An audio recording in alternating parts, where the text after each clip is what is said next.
you agree with me, our participants out there, that we are really having a nice time. And then I'm sure that many of us, we want us to continue this discussion. One thing that I'm surprised about is that we hold on. And that is to me to show that we are very much interested in DH scholarship. And if there is anybody that is more encouraged than for the little effort we are putting into this, I am very encouraged. So thank you very much, Dr. James Yeku, for your presentation. So quickly now, Walia, I don't know if you are there. I want to do a little thing against the program. I don't know if that is okay by us. I think we have 2 questions from the audience before the final moment. I think it is good that we just allow questions to be asked from the 3 presenters before we go on to the next person. The next person is just an interview, and he will tell us his experience based on something that we'll get to know about very soon. All right. Do we have anybody with question? Yes. Question? Okay. Yes. Please. Great to retire. Okay, please go ahead, ma'am. I asked a question from Fariola. I directed at Fariola the other time when he was talking about the need to digitize our data. So my question is, how do you digitize a spoken data?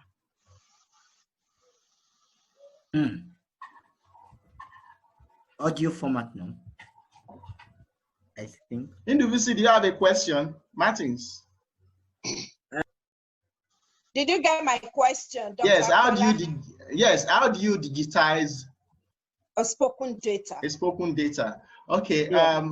Let's have our presenters tackle this question. James, maybe I should add my own question as well. Okay.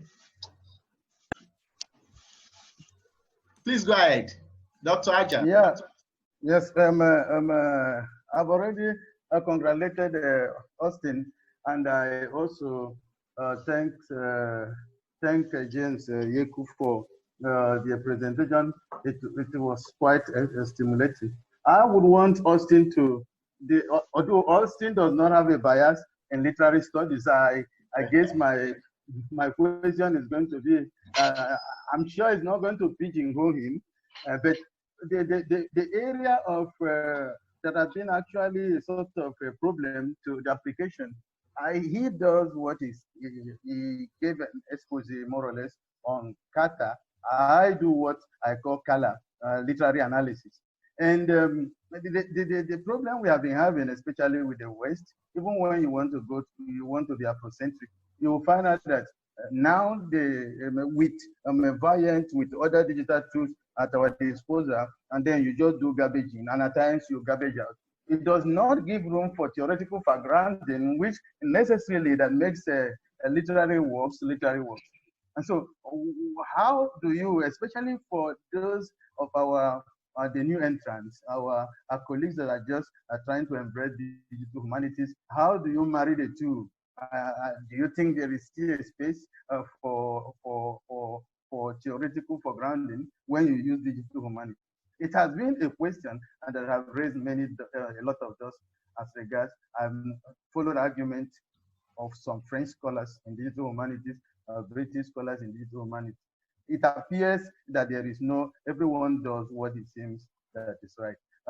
Austin, if you can, I think you can give some illumination on that. That will help.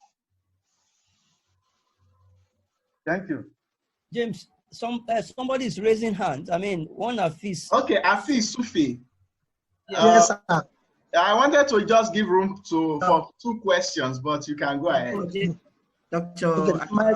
My question goes to the last speaker concerning the epistemological problem that we are having.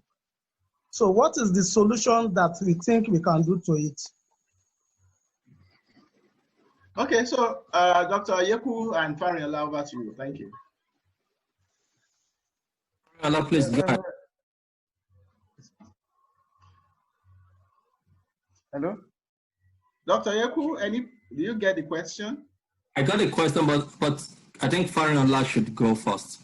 Okay. Okay, to the first question, I am not actually an expert, but I've been observing the practice of digital humanities in Nigeria since Professor Kwebi started the summer school. And there is a lot of people presented, people who are in language studies and who presented papers. And I asked them, like I asked a particular doctor from UI, that what are the challenges you have faced? And he actually expressed the idea of using the tools that are available to translate audio to text.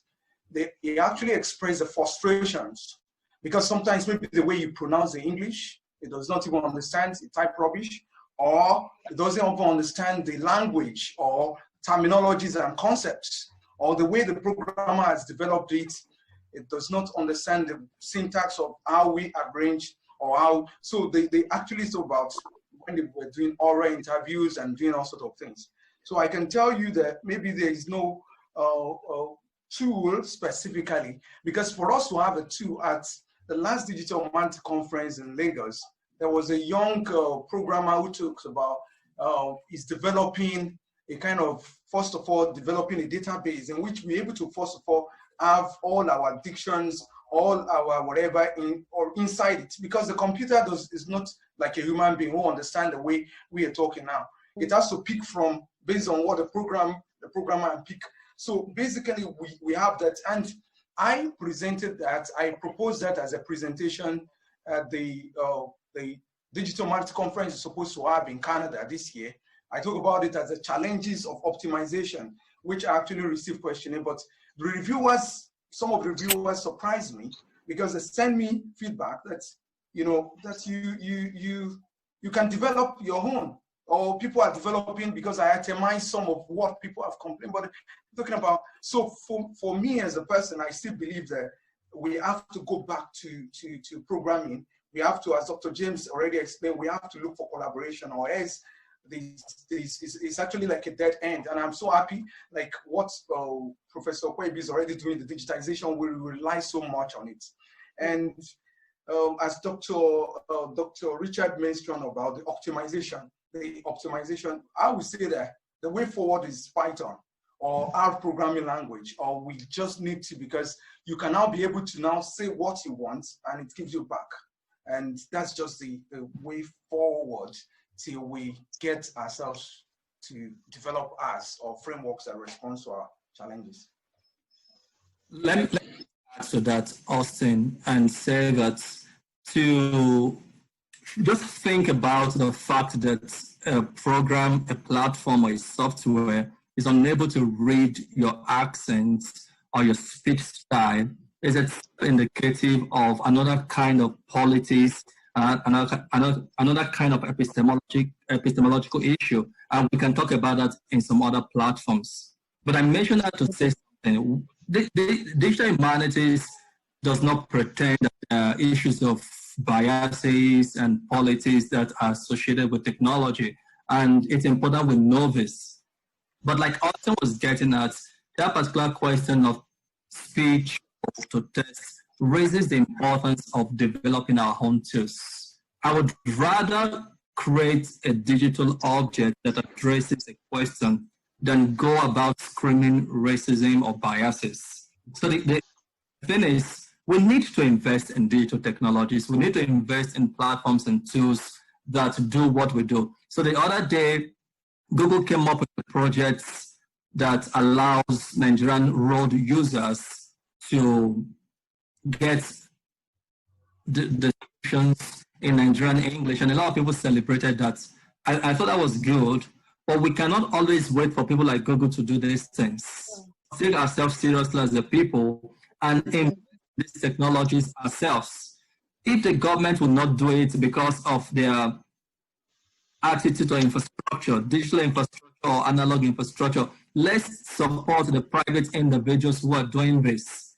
How do private universities in Nigeria transition because of COVID from face-to-face interactions to online teaching? Some private universities, how do they do it? How do you have a Covenant University running and you have many private churches online, and the government cannot be online. All of these have a lot to do with an attitude to infrastructure. There are private entities like churches, some universities, not all of them, private individuals like the guys here, but who are doing things. And I may not like their politics, I may not like their ideologies, I may not believe in God, but they tell me something.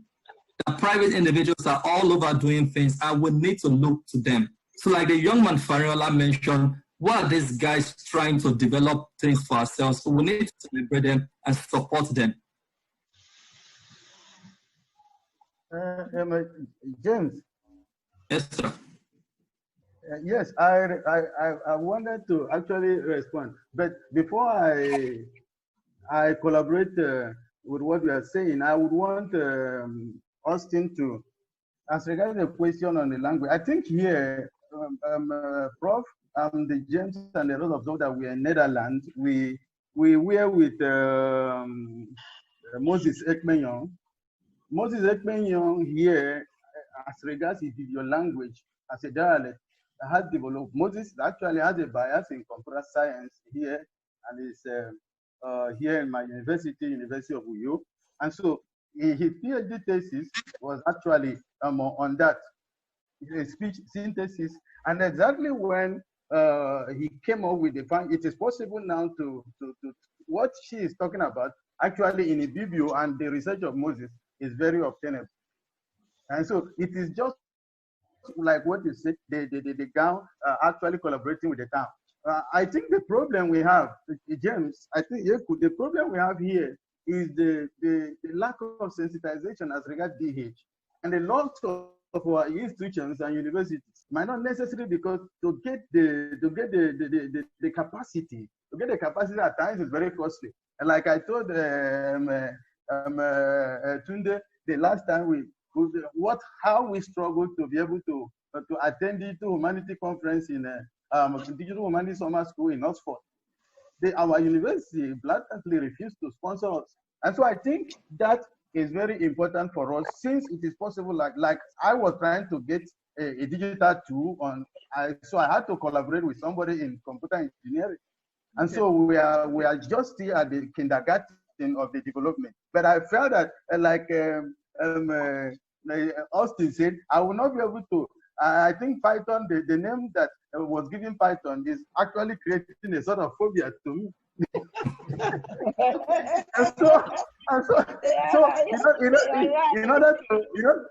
In order to break through, what I did was to call my guy. I said, look, we can collaborate. And the guy is so happy. He's so happy. He told me there's nothing. And so we are just at the trying to see what to do to finish up the digital tool. I think even though our institutions don't support us, with the support from the private sector, it will be possible for us to push DH in Nigeria and Africa to a bit. We may not be where we wish to be. Certainly, we will not be where we have been. We're making a movement. Okay, thank you very much, sir. Can we just move it 1 minute? Okay, thank you very much, Ajah. We are really far behind schedule, so we quickly rush what we have to do. I'm sure that this program is going to continue, but before I go on so let me just make this announcement again that some of the slides of the presentation for today have been uploaded in a Google Drive for Digital Humanities Association's email address. So you can see the link on the chat. Please go to the chat and see. In case you don't know how to do that, you may send us an email, but some of them are there already. So then quickly, we want to take on Walia Joanna. I hope I'm correct. And then I will allow Professor Kwebi to do a little introduction of who Walia is and why do we want to take him at this time. Thank you, Professor Kwebi. All right, thank you, James. Well, I think what we are trying to do is just to inspire other colleagues, especially junior colleagues, that all you need to do is to try all you need to do is not to just sit back, is to make sure that whatever we are learning, we are putting that to practice. Walia started attending a summer school, I think 2017, so he was with us twice. And then each time he came, he always go back, and then, he would be trying his hand on these tools, applying them to research projects. And I've been following and monitoring his progress. And I'm happy to inform the House that, this young man has been doing a lot, and he just won an award. I think he will just talk to us briefly about the award, and then how that happened, and then to be able to encourage others also that this is possible. What we are talking about is something that you can do, you can achieve once you put your mind there. Thank you. Is Walia online now? Yes, I think. Walia. 2 or 3 minutes. Yeah. Walia. Hello, you are now Walia. I can see you online just now. Actually, he's been complaining about his ability to be able to. But if you can, I think you can post his interview on the platform. Oh, okay, so what we do is that since we cannot get it now, we will conduct an interview and then upload on that drive for some of us who are interested to listen and to watch and listen to him and probably get inspired. So having said that, quickly let us take Dr. Ajah to tell us something about Digital Humanities Association of Nigeria. And then Prof, we also support that by telling us a few more things about it and the Center for Digital Humanities. Those are the two organizations behind this conference. I am sure that to get this kind of a thing for free in this part of the world might be something not common. So let us listen to them. Just 2 minutes, please. 2 minutes. Yeah. Dr. Ajah, over to you. Okay. I think I don't think I will have to use my slide, but we know there is no need if you have given us 2 minutes. Digital Humanities, Professor Kwebi, he has done a lot to have introduced the summer school that gave birth to the Digital Humanities Association of Nigeria, the acronym DHAN. Our registration process is actually on, and our vision is actually to get also registered to the alliance, that is the ADHO worldwide. I think we should.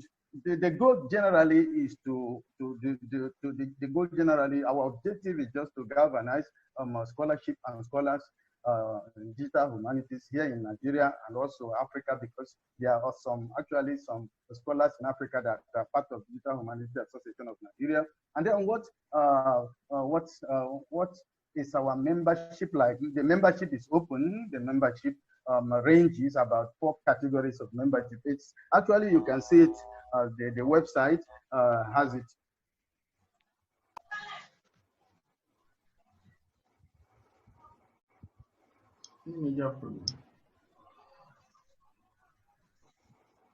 Dr. Ajah, are you still there?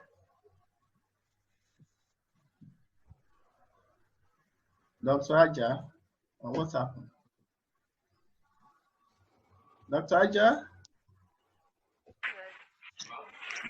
That might be network. Okay, I think we should just, because we need to round off now. The categories are well spelled out. Okay. James, I think we need to round off now. Yes, we are rounding off now. So, Prof, can you just say a few more things concerning this? What I have to say is thank everybody. I'm so excited. I'm so impressed. I'm so overwhelmed, and I'm so humbled by some of the kind words that you have said about us. And I want to actually inform you that actually this is collective. It's not Augustine, Fariola, all of them. They've been part of whatever we are doing in Lagos. And I'm happy that a number of mentees are going outside the country and they are doing quite well. So we are very proud of all of you. Dr. Yeku, we are proud of you. We are happy that you are putting your heart into this. You are putting your mind into it. You are putting your hand into this. I want us to just, you know, continue this way, work together, and then I'm sure that we can actually change the epistemological dysfunctionality that you know, we have discovered and we are worried about. But see, as Dr. Yeku said, we can't just do this by just talking about it. We need to do something about it. You need to invest in yourself. I won't be able to have time to be telling you about how this happened, but you know, we give God the glory. We thank people who have been supporting us. And summer school, fortunately, will be coming up this year again. But we're having problem with COVID-19. So we don't know the time yet. But we'll continue to update you. And then, of course, it's going to be very competitive because the funders are actually insisting that they want us to just support junior scientists, especially PG students. And then but we are going to fine tune whatever we eventually come up with at the end of the day. And so I want to appreciate all of you for coming, for attending, and I'm sure we've all benefited. I've learned quite a lot from Dr. Yeku, from Fariola, from all the presentation. I want to assure you that we'll continue to push the frontier. We're going to do our best, but please, let's just keep in touch and keep collaborating, keep discussing.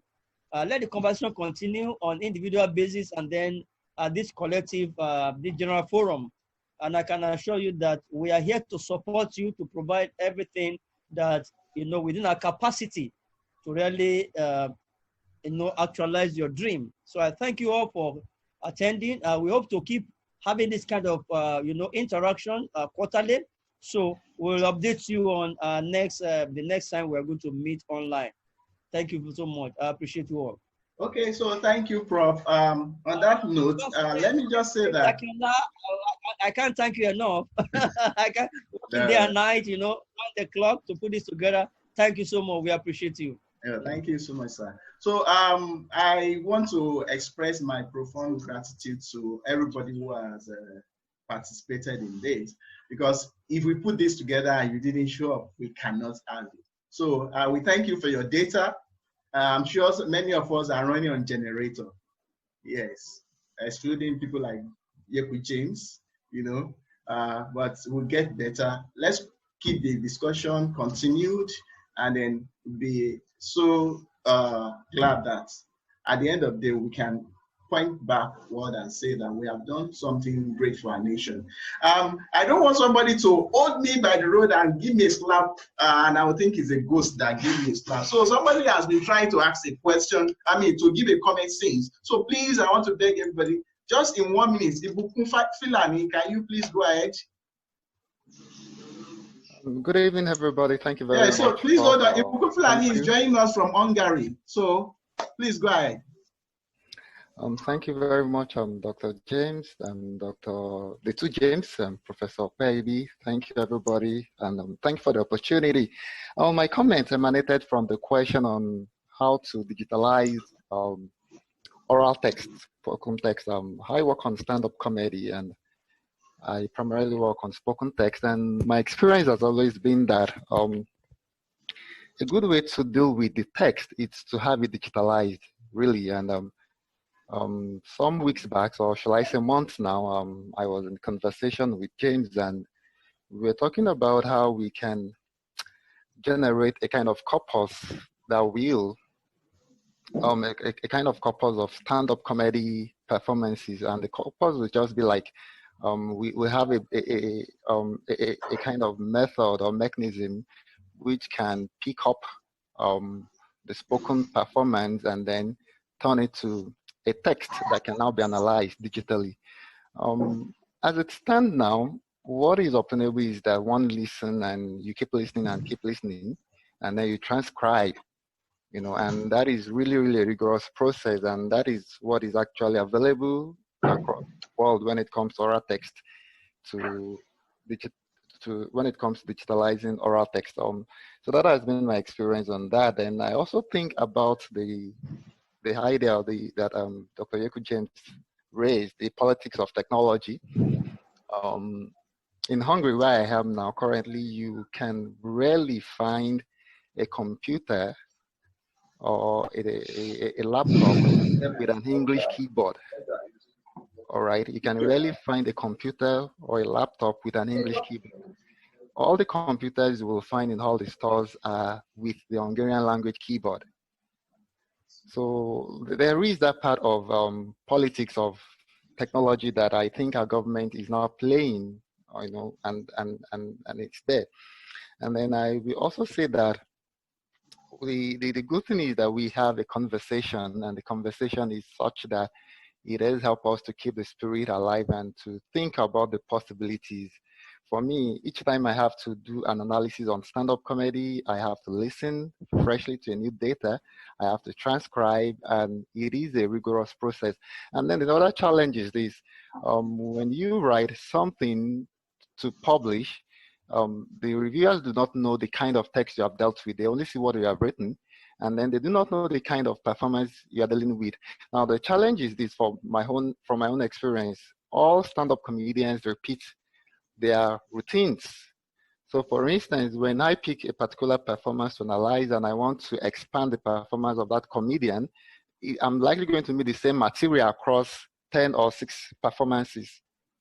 So, I mean, definitely Digital Humanities is always to the rescue for us, and I think it's just a good way to go by. Thank you very much.